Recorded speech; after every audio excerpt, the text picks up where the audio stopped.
Good morning, team, or afternoon, or evening. Welcome back.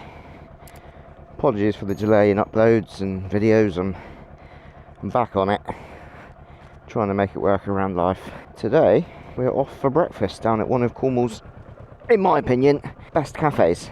And I won't be going alone, because, squeeze on out. Ta-da! So yes, we're heading down to Geevor tin mine, which is situated down on the southern coast in a little village called Pendeen. We used to go there quite a lot, but since moving out of St Ives, it's quite a distance, about a 40-minute ride from where we are now, so we don't go all that often. But they've just had a refurb, the menu's changed, and it's meant to be incredible. So it's Monday morning, we thought we'd go down for a bit of breakfast and bring you guys along as well. It's quite a nice ride, to be fair. Back on the Versys, as you can see, she's been freshly serviced. She had the big 12,000 mile service, all fluids, oils, plugs, filters, everything. She is feeling like a brand new bike. So we're going to push on and enjoy some of these Cornish views and enjoy some of these Cornish roads.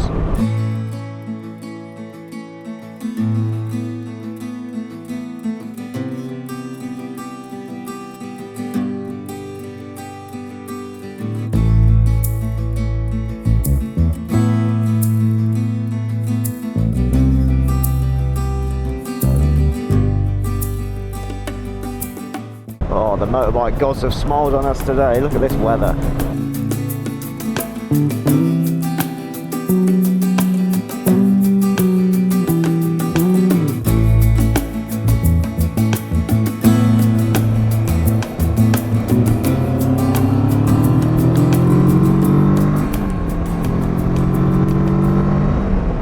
Oh, this bike feels so good. Obviously I'm 2 up today, and quite a common question I get about this bike, with it being the 650 model, is what does it perform like with 2 people on the bike basically? Is it underpowered? I don't think so. It genuinely doesn't feel much different having 2 on than 1. Setting off from a standing start, you could maybe argue, yeah, it does take a little bit more oomph to get it going. But when you're actually riding, power-wise, you don't really, overtaking and whatnot, you don't really notice much of a difference. And it is perfectly capable of taking a passenger. She also finds it quite comfy. Comfier than the other 2 bikes anyway. The Harley has no rear seat, and the SV, she just slides off the back. Some outskirts traffic of Pendeen, and then we're back onto some B roads. It effortlessly gets up to motorway speeds with 2 people, and it doesn't really struggle. It sits quite comfortably. It actually handles really well 2 up as well. It's just an all-round good bike. When we get out of Pendeen itself, the road that we're going to take out towards St Just, the A3071, is one of the better roads in this area. It takes you all the way down to St Just. There's a little turn off before, which takes you down towards Pendeen. Pendeen's lovely. Proper old Cornish village out on the cliffs. After my high recommendation of this cafe, if any of you guys are thinking about coming down, or if you're in the area and if you want to go and try the place, which I'm sure you will absolutely love, just be wary that this time of year, we're currently in September now, it's obviously coming to the end of harvest season for the farmers. The weather's starting to change, the roads are getting worse. You notice all the tractors are bringing all the mud out from the fields, and because we've had such a dry spell, any amount of rain now just makes the roads like sheet glass. So if you are coming out this way, there are quite a lot of farms, there are quite a lot of tractors.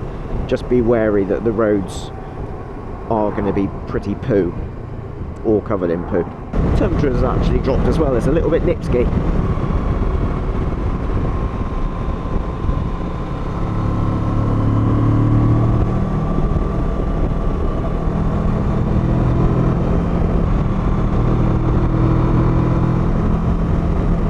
Such a good road, and when you come over that bit, the view isn't half bad either.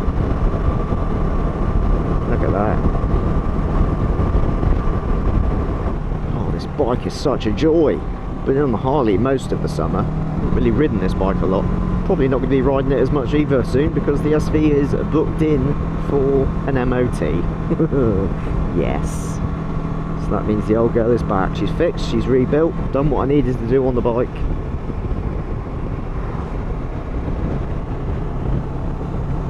she'll be back on the road by the end of the month. Right, we need to take a right turn up here. Going right. Pendeen.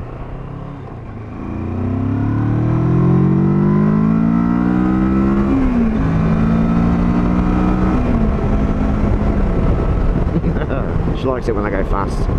Not. Utterly beautiful. You start getting down to this side of the coast, all you start seeing is wheelhouses everywhere. You know, there's two there. And then where we're going at Geevor, it was one of this area's, well actually it was probably the biggest tin and coal mine down in this area of the southwest. But they are literally scattered everywhere. I think it's like 50 odd miles of shafts underneath Geevor. It's a lot. Now it's just a museum. You can go down into the shafts with like guided tours. This is Pendeen. Been here a couple of times in some previous videos. Here we are, greeted by a big wheel, another big wheel, and an old miner, and of course a Cornish flag.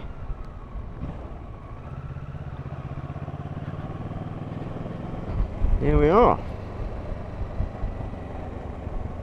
I need you to pop off a minute. Thank you.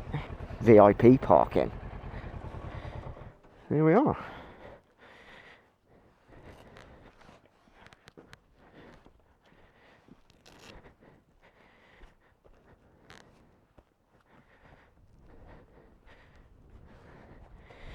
She is, see if she enjoyed that. Do you enjoy that? Hey? Cold?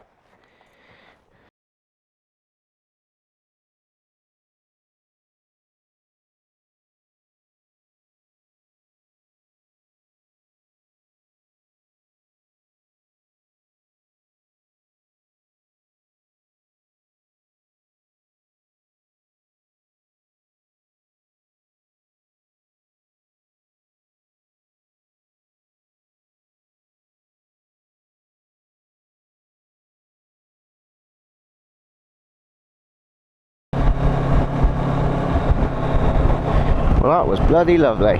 Pancakes, bacon and maple syrup. And a flat white. 10 out of 10. We worked out while we were sat there, we haven't actually been there for 12 months since we moved into our new place. That was last September. I didn't think it was that long. Now we're going to head back to civilization. We've got to go and do a bit of shopping for our trip to Scotland next week. Unfortunately not on the motorbike, but in the MX-5. So if any of you guys are in the area for a holiday,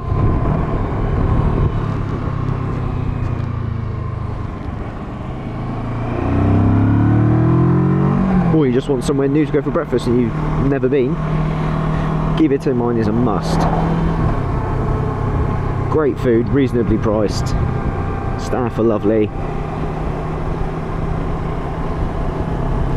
I would advise pre-booking because it does usually get quite busy. It wasn't too bad in there today, but we did book. And then afterwards you get to enjoy some of this Cornish countryside. That is about it for this video, I reckon, team. I'll leave all the information for Geevor in the description. Don't forget to give it a thumbs up, team.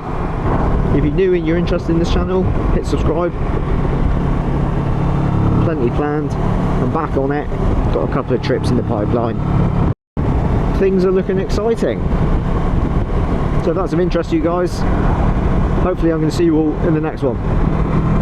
Ciao for now.